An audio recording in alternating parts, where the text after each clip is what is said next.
Morning, welcome back to the channel. It's Friday today. Didn't film anything yesterday because I just woke up on the wrong side of the bed. I was so grumpy yesterday. I just couldn't even face pulling my phone out my pocket and filming what I was up to, but feeling a bit better. I've had a better night's sleep anyway, and so what we're on with today, DX225-5. This firm's engineer has been on and off the phone to us the last 2 or 3 days. So on Monday, Tuesday I think it was, the machine sort of cut out with a plume of black smoke, and so their engineer's been out and had a look at it.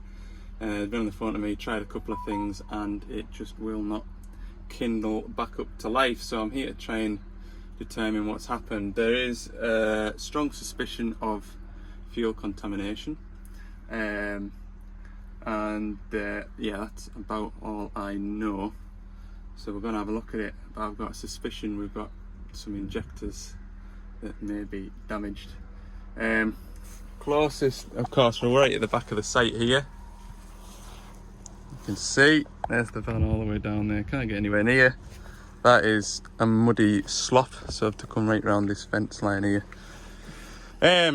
So I'm going to put my laptop on it and see what fuel pressures I'm getting, because that's one thing that their lads couldn't do, was determine if it's making rail pressure. They were able to crack injector lines off, but on a common rail fuel system, it's, you know, not ideal to be sort of, you might have fuel there, but it might not be under any kind of pressure. So it only takes one injector to be stuck open for all the pressure to be seeping away into the engine, into the cylinders. So we're gonna have a look, get these plugged together, and hopefully get some sort of a diagnosis. Anyway, like I said, the backup machine's here. I passed that on the way in. So they've got a 235 coming to take the reins. I was also told as well that the batteries are getting weak on this, because obviously they've been cranking it and turning it over and trying to see where fuel is and things like that. So I just need to be quite conservative with how much ignition on time and how much cranking time I use up on the machine. Yeah, it's one of those jobs today where it might be a bit of a struggle. So on the first day when he was at it, his concern was fuel contamination. I believe he's drained the tank, put some fresh stuff in it, and got the fuel bled through the system up to the high pressure fuel pump. He's confident he's got plenty of fuel up at the high pressure fuel pump. I've got to take this pipe off here, which is where your rail relief valve is. So if that's stuck open, that's going to dump all the fuel back down to the tank. So you can take that rubber pipe off, clamp it, because obviously you've got returns from injectors coming back, and there shouldn't be any diesel coming out of here. He said there wasn't. What you can do, if you suspect the M-prop, the fuel metering valve, which is down here, you can see it's nice, shiny and new. On cranking, there was not a whiff of smoke coming out of the exhaust at all, and when he unplugged it, that basically gives the rail, the fuel system, full pressure. Sometimes you can get the machine to fire up on full pressure and then plug it back in, and it's been a case that, especially if it's had contaminated fuel, it's been sticking, and that didn't work either. Although when he unplugged it, there was a lot more smoke coming out of the engine. There was smoke coming out, which does tell us that the injectors are getting fuel. So he got a new valve, fitted it yesterday, and still no luck. So I got him to try and remove injector pipes and blank them off to try and determine if it's you know, just one bad injector that's leaking all the fuel pressure away. But he was unsuccessful, hence why I'm here. So what I need to do is see what the rail pressure is building to while we're cranking.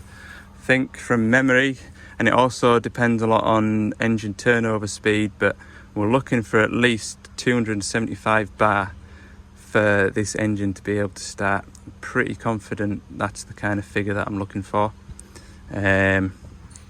So yeah, obviously he was cracking off injector pipes and seeing fuel there, and he was saying it was, you know, fairly spurting out when it was cranking, but you know, 50 bar can look like it's fairly spurting out, you know.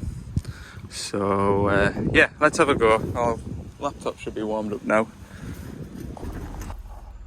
So I wasn't far off. 270 bar is what we need to start it, so we'll just whiz the engine over and see what it makes.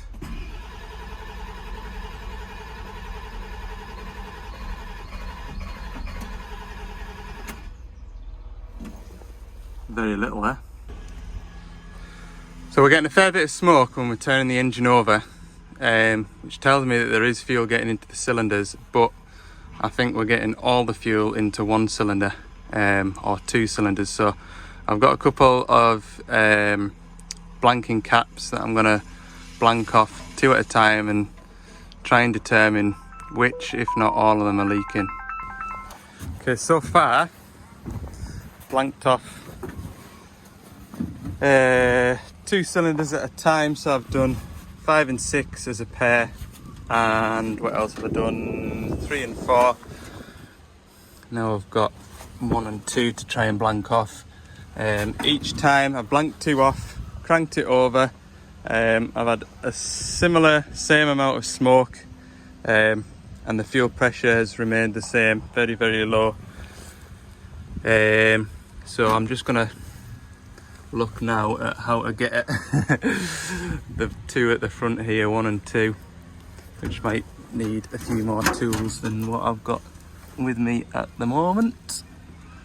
Yes, I've got a horrible feeling I will. Right, we'll see what we can do. Right, I've only managed to get cylinder 1 knocked off. Just, I can get this nut off, no bother, but getting its mate unlocked is a bit of a struggle, so I'll just try it on 1 cylinder, cylinder 1, see what happens. Well, there was a lot less smoke that time, but the pressure didn't raise either, so I've got a feeling we've got 6 duff injectors. That's what I'm beginning to think now. I just don't know.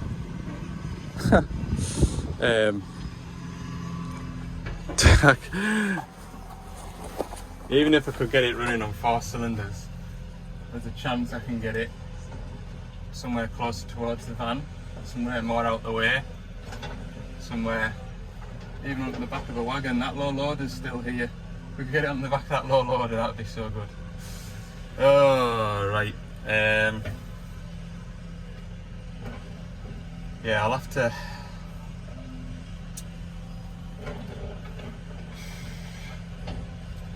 Yeah, I don't know.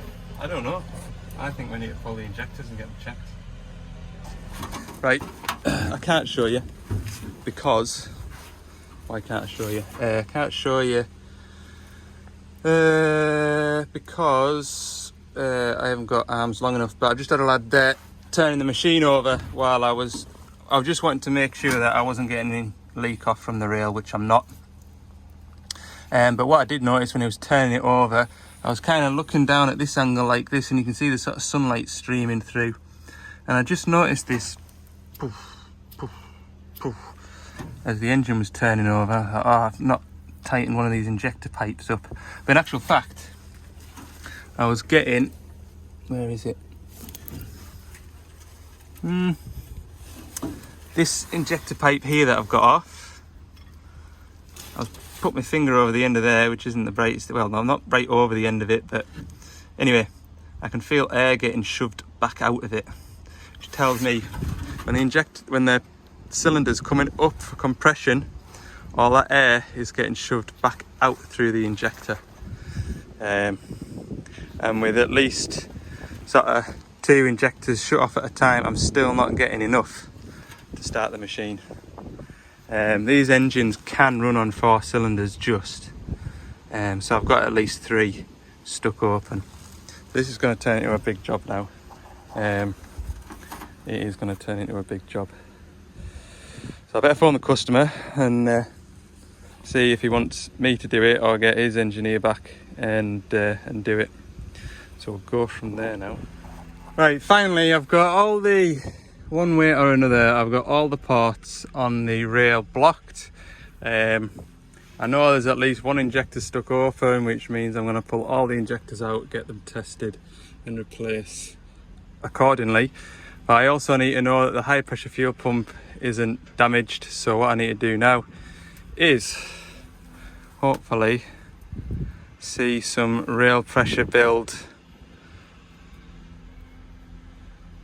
Engine basic engine. So we're at 4 bar at the moment. If I crank it, I want to see at least 278 bar. Look, let's have a go.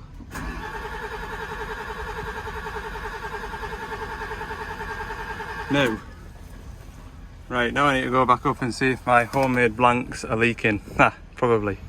Right, there we go. Homemade blanks did work. So we've got plenty of pressure in there now, look. So I know my high pressure fuel pump should be okay. Right, let's get this rocker cover off. Let's get some injectors pulled out. Let's have some lunch first, I think. Let that pressure dissipate a bit. I've packed a bag. Hopefully I've got everything that I need. I can guarantee I'll have forgotten something. Just thinking things through. Got a box, nice clean box that I'm going to put my injectors into. Before I unplugged the laptop, I took a picture of the injector codes, and that is cylinder 1 injector code such and such, and cylinder 2 injector code such and such. So as I'm pulling them out, I'll just make sure that those codes are correct for each injector. Yeah, let's go and get it. There's a lot less to take off on these 225s compared to the 140s to be able to get the rocker cover off. With the 140s, because it's just that little bit narrower, this exhaust frame sits sort of across here, so you have to take this off, which is a lot more bolts to undo. All I've had to do really is take this EGR pipe off and move the engine breather pipe work out the way a touch. So we're right on top of it now. I'm hoping I should be able to get that injector out without this in the way. I can't just remember now, but yeah, progress is good. It's only taken 10 minutes to do that. I have forgotten some tools, you know, but making do with what I've got. I've got my injector wires off, and it's a good chance now just to verify that I've got the same injector codes on the cylinders as I have saved into my pictures there. So we should have cylinder number 6 AIH1FSA 8IA, and it's different, I think. It does look different, like, damn it. Ugh. Right, so I'm gonna have to mark each one up now. That's a shame. Funny that, isn't it? I've never put injectors in this before. There we are. That is them all out. That screen, is it my screen that's mucky, or the lens is alright? This is number 1, and it's definitely the wettest and the cruddiest looking out of them all. Which other one did I spot? Number 4 as well, I think. Looks pretty bad. So we'll pop them in there. They're all labelled up. I've also got pictures of the trim codes, and I just wonder whether this has had a new ECU at some point for one reason or another. I don't think I've ever fitted an ECU, but somebody might have done, or robbed one off a machine to put on this machine, or, you know, swapped a machine over to swapped an ECU over to prove a point. That's what I think's happened anyway. Right, I will, and it won't affect the running, as you've seen. As you see, it doesn't affect the running. No, it just fine tunes it a bit. So I believe you can put a full bank of injectors in, not put the trim cords in, and the machine will start run and perform as usual. It's more just sort of like it says, trimming the engine up a bit that would you would put the trim cords in. Right, I'm going to put the rocker cover back on. Anything that can get water into, I'm going to put covers on and just do my best to try and keep everything nice. So I've got everything run back in or put back into place, just in case for whatever reason I don't end up coming back to this. At least folk can see what goes where. Can't see any reason why I wouldn't be coming back to it, but it might take a week or so to get those injectors tested. It might take another 3 or 4 days to get injectors. You just never know. So I've run half a dozen bolts down on the rocker cover. That should keep it watertight. I put the EGR pipe back on to stop any water getting into there. I've also placed all the injector pipes into the right position, so when it comes to putting it back together, we know which injector pipe feeds which injector. And yeah, that's pretty much all I can do now is close the lid and hope the weather doesn't get into it. And like I say, hopefully I'll be back at this next week ideally. Okay, I've got a fair bit to kind of gather up. Did I take me? Oh, I did. So I haven't got my laptop case to take back, just that and that. Good. Right. I don't know what time it is. Oh. 2:15. I've got a mini digger to go and see for a fuel leak now. Yeah.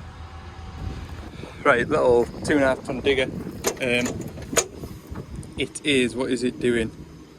When he fills it to the neck, it's leaking out and making a mess under here. And after about an hour's work, the dripping stops. So just looking here, it's not actually leaking here. Look, I can see it through these fins here.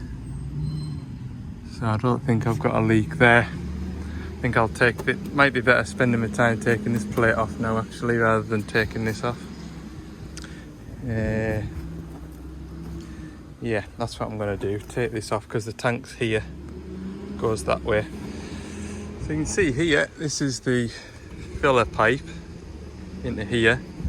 Damp round here. I'm just looking.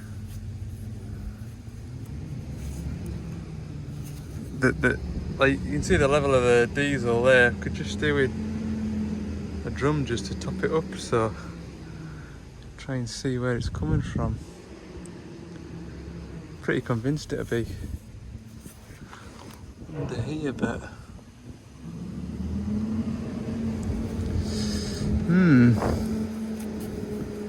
two pipes rubbing together. Not sure where it's coming from just now. I think I'll take this floor plate out next. So what have I found? Well, put you here. You look into here. Focus over there.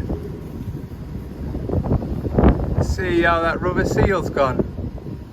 Bad for you to see, look. It's focusing in the wrong bit. There. Down in there. I think that's where it might be leaking. You can see the whole tank's damp. Obviously down in here is damp because it'll run into. You can see where it's been kind of running down that way. That's what I'm inclined to think anyway. I've been sort of pressurising the tank with my airline. I'll just do with some soapy water. See if I've got some. Got a tiny bit left. I'll see if I can spray it on there and see if I can see it bubbling. Right, I'll blow the air into the tank.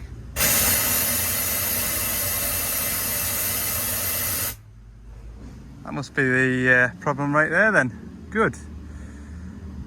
all bad. This machine's going to Glasgow on Monday. So, what can I do about that?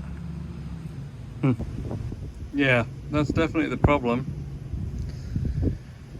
My biggest problem is though I don't have one of them. Never needed one of them. Won't have one of them at Carlisle. Won't have one to rub one. Oh, won't have one to rub one off a machine at Carlisle.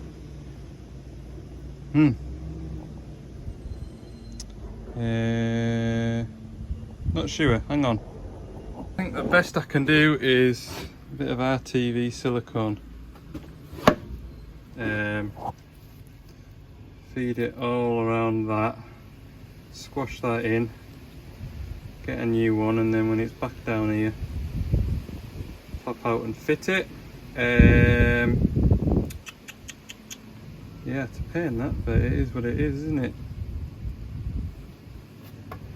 It is what it is. Can't think of what else I can do for it. As long as it doesn't fill it up tonight. I mean, at the end of the day, you can run it not quite brim full. Yeah, I think realistically that is as good as it's going to get just now. Until I get bits. The problem is when I put that floor plate there in, it sits pretty much on top of there, which is probably the vibration that's caused that to rub. These great big butterfly clips don't help. Try and turn that round a bit. Yeah, just had to order the bits and do our best when we can.